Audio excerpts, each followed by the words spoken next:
If you're looking to create, grow, and sustain your wealth, download and subscribe to the Pain Points of Wealth podcast at BeBullish.com with Bob, Ryan, and Chris Payne. It's your podcast for market insights, money tips, and real talk on the economy. Download and subscribe at BeBullish.com.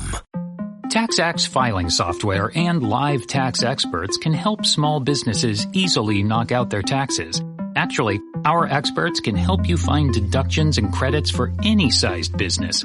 Itty-bitty businesses, medium-sized, really big, mid-sized, small businesses, companies with 0 employees, and mom-and-pop conglomerates. Yep, our tax experts can help all of them. TaxAct. Let's get them over with. The Larry Kudlow Show. Entertaining and informative on the Red Apple Podcast Network. So I said, just before the break, I said Scalia, as the Supreme Court Justice, he's passed away. A brilliant guy, Antonin Scalia. But it was Alito was what I was searching for.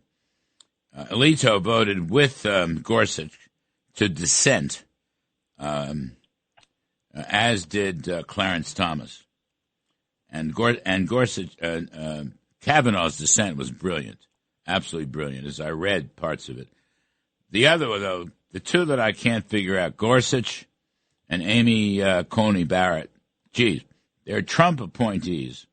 I don't know what they're doing voting against this and voting against Trump. Terrible. And, of course, the lefties always vote just because it's Trump.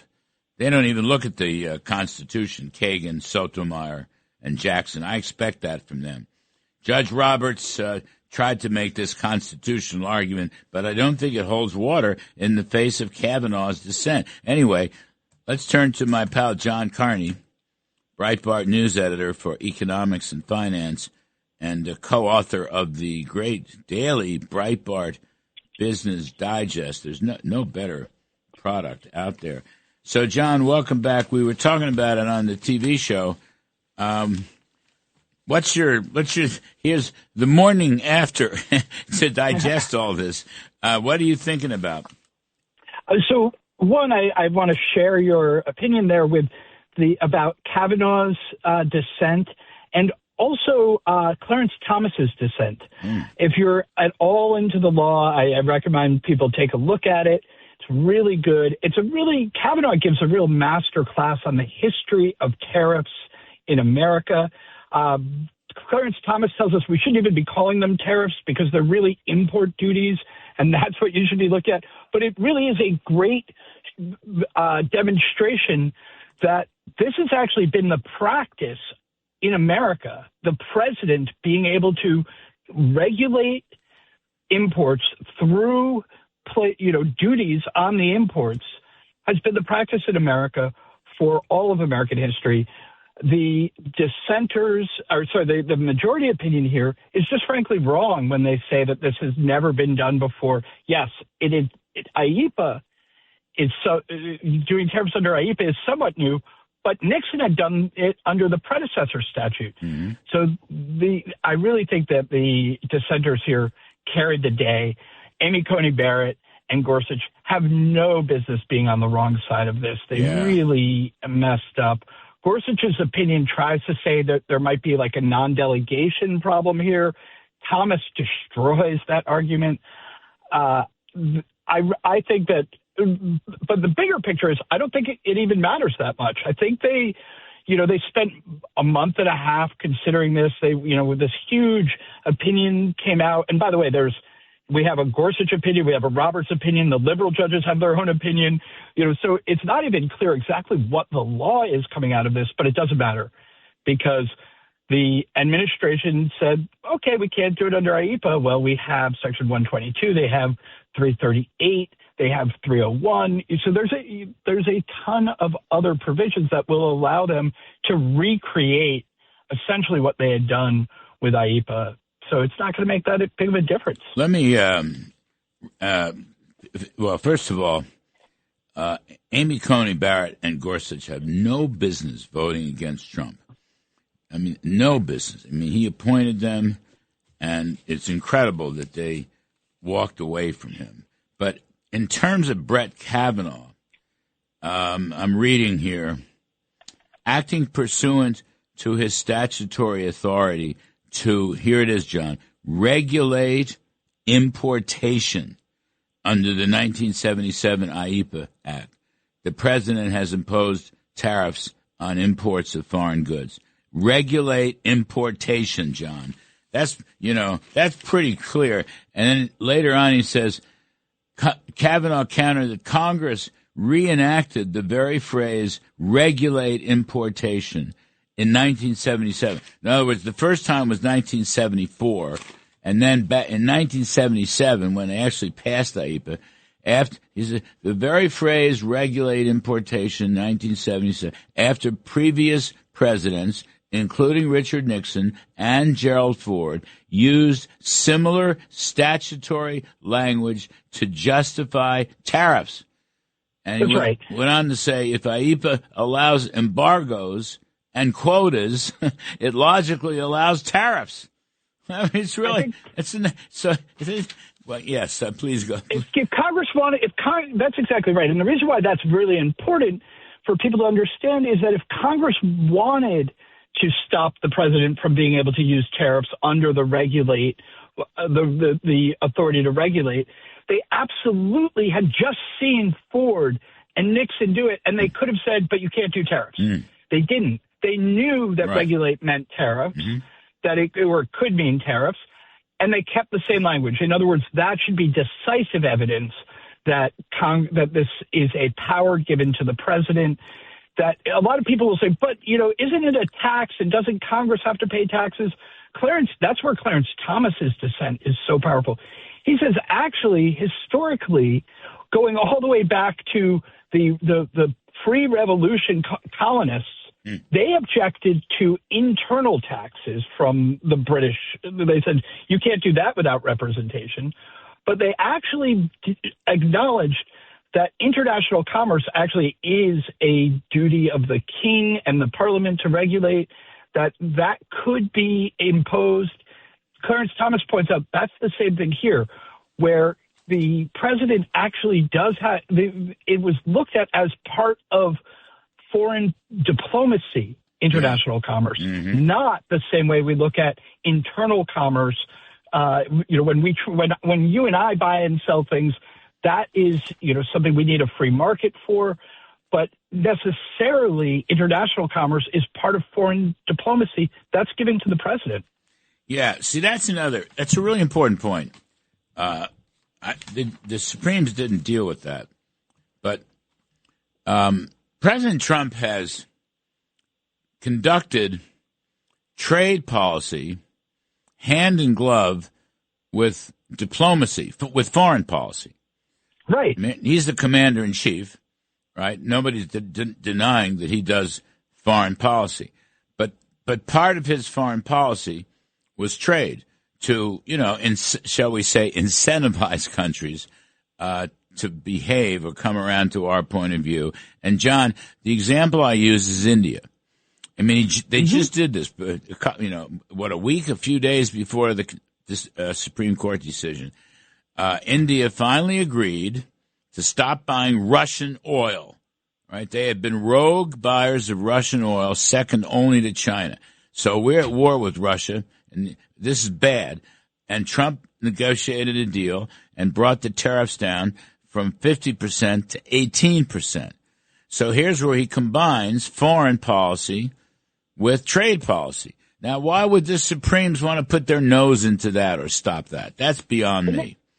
And they should. And by the way, it has always been this, going all the way back to the beginning of the Republic. When Thomas Jefferson was authorizing people to fight the Barbary pirates, that was actually also part of trade, because the pirates weren't intercepting people, on their luxury yachts or whatever. They were intercepting American trade vessels. They were interfering with American trade. It's inseparable. One of the big things that the American military does is keep the sea lanes clear. Why do we keep the sea lanes clear? for trade. Oh, these are inseparable powers. That's a great point. The Supreme Court messed up by ignoring it. John, that's a great point, by the way. John, you're writing about a licensing system called IACES or OneACES, Import Authorization Certificate Exchanges. What could you just briefly talk about that? So IACES is it's something that I made up. I've after looking at what the statute allows, it allows the president to issue licenses for other countries to export or other companies to export into the U.S. He's allowed to charge for those licenses, and so and this most recent decision actually doesn't say anything about that. So if you are not allowed to charge a tariff, you should be able to charge for a license. So what the president can do is say to every country that runs a trade surplus with the U.S., so say to Germany or China or France, hey, what we would like is what you are going to be required to do if your companies are going to export to the U.S., you're going to have to pay a fee from your national government. So it's not their exporters directly paying. We're not taxing their people. We're saying your government must purchase a license so that your companies can export into the U.S. That's allowed under IEPA, as I read it, and and this actual decision strengthens that, because some people say, well, isn't that a tariff by a different name? Yeah. I'll say, yes, sure. But remember, the court's decision depends on the fact that they just couldn't find the word tariff in the law. They were formalist about this. And if they are being formalist, that means that we can be formalist when we devise a license regime. I do have to say that although this, I made up the acronym IACES, this has been IACES. This has been something that has been considered, done at a smaller scale. Warren Buffett once proposed a version of this a long time ago.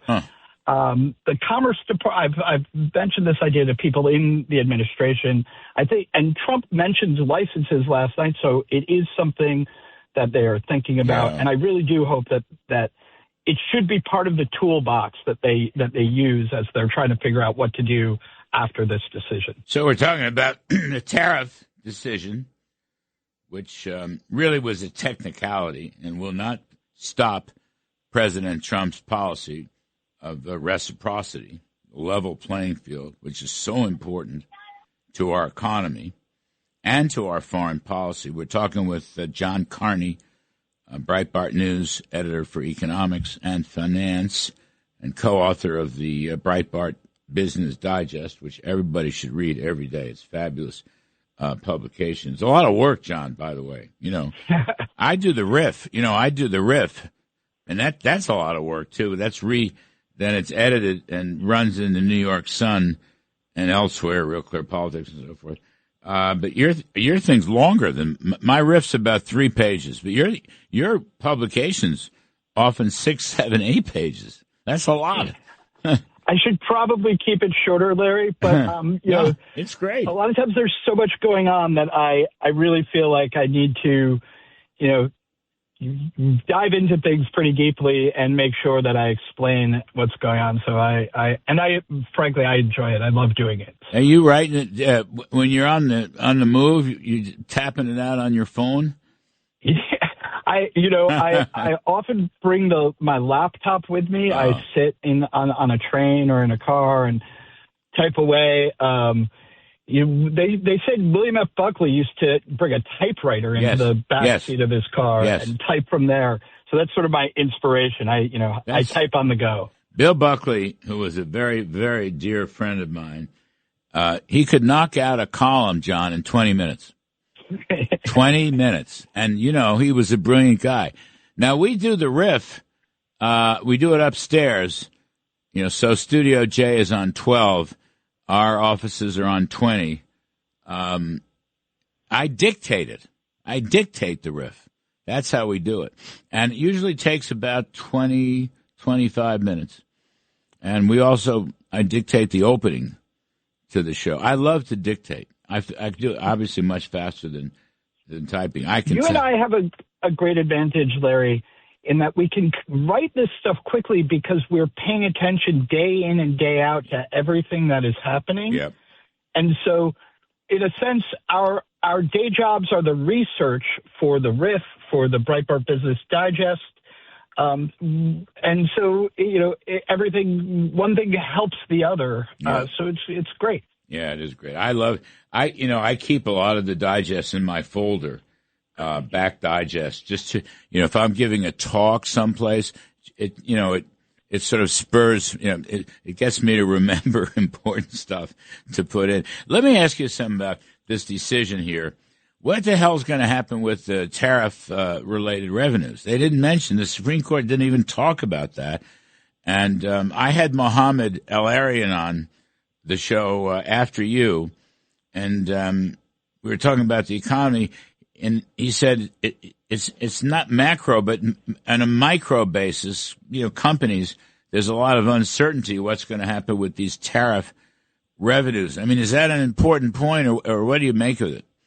Yeah, it's important. Actually, ironically, right now, because the Democrats are doing the DHS shutdown where they have let the funding for DHS lapse, the initial move when you want to get a refund under tariffs, even under normal circumstances, is you apply to the Customs and Border Patrol. Well, right now, the Customs and Border Patrol are not accepting any applications for refunds because they're partially shut down. They're still, ICE has funding, the guys guarding the actual border of funding, but until the Democrats agree to fund DHS, nobody can even apply to have a refund. Look, there will be refunds. Even under very normal circumstances, companies sometimes think they pay too much for a tariff. They apply for refunds. This will be at a much bigger scale, obviously. But we've only really been collecting the tariffs for around 6 months. They will be able to refund some of this stuff. It'll take some time. There will be some litigation trying to figure out who owes what. Ironically, this might be a windfall for several companies because they paid the tariffs, but they either caused their suppliers abroad to lower their prices, or they may have passed on some of the costs to some of their customers, but none of that will get refunded at all. So the suppliers abroad won't get any money. If you paid something more for, say, like a kitchen cabinet because of the tariff, well, you won't get refunded that.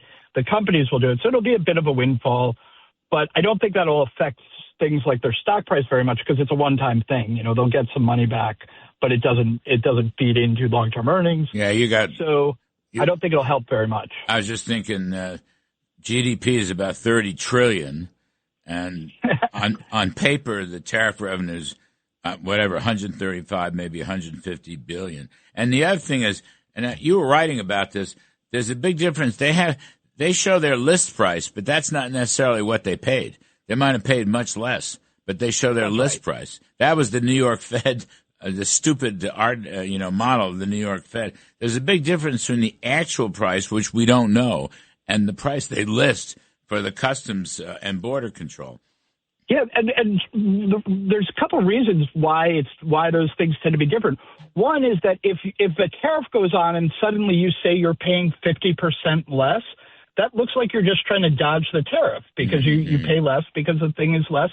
The other thing is companies actually have a tax incentive to say they paid more for something because they don't want to get taxed under the U.S.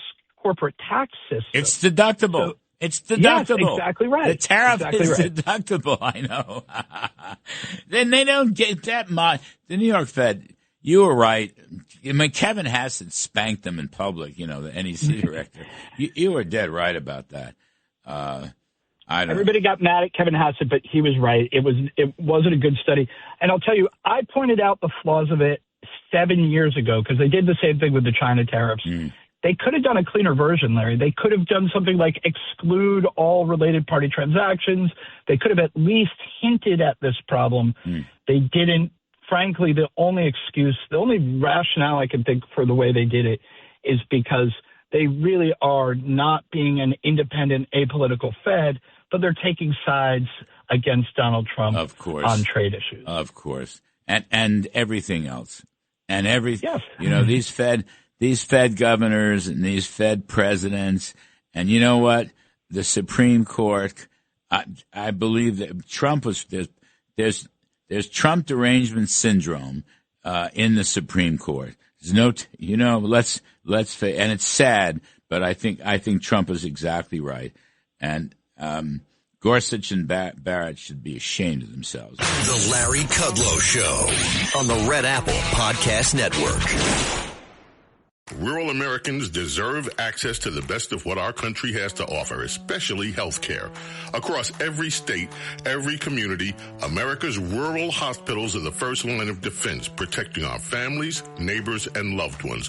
No matter where you live, hospital care doesn't clock out. They're there 24 hours a day, 7 days a week, 365 days a year. Each year, America's over 5,000 hospitals care for millions of patients, providing 24/7 emergency care, delivering babies, cancer treatments, and other life-saving care that patients rely on. Behind every one of those patients are doctors, nurses, and caregivers working tirelessly to keep people healthy and safe. Hospitals are our community's lifelines. They employ our neighbors and keep our families healthy. But now, some in Congress are threatening access to care. Tell Congress, protect patient care to keep America strong. Don't cut rural health care.